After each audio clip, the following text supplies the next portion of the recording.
আমরা কিছুদিন আগে ভোট দিলাম, তো এই ভোটের সময় আমাদের আঙ্গুলে এরকম কালার করে দিয়েছে, একটা কলম দিয়ে কালার করে দিয়েছে। তো এইখানে ওইটা দেখবেন সাধারণত ওঠে না। তো না ওঠার কারণ কি, এর পিছনে কেমিস্ট্রি কি, সেটাই আমি ব্যাখ্যা করব। মূলত এই কালিগুলোতে সাধারণত সিলভার নাইট্রেট থাকে। এই সিলভার নাইট্রেট আমাদের যে ত্বকের যে কেরাটিন আছে, কেরাটিন প্রোটিন আছে, যে আমাদের ত্বকের সারফেসে যে প্রোটিন আছে, এই প্রোটিনের সাথে বাইন্ড করে একটা কমপ্লেক্স ফর্ম করে। এই জন্য সহজে ওঠে না। এটা এরকম না যে হাতের উপর একটা কালি লেপে দিয়েছে। এখন সময়ের সাথে সাথে আবার এটার কালার দেখবেন কালো হয়ে যায়।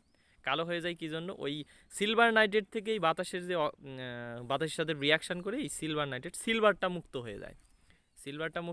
ওই জন্য এটা কালো হয়ে যায়। এখন বলতে পারেন এটার কি উঠানোর কোনো মেথড আছে, কেমিক্যাল মেথড আছে?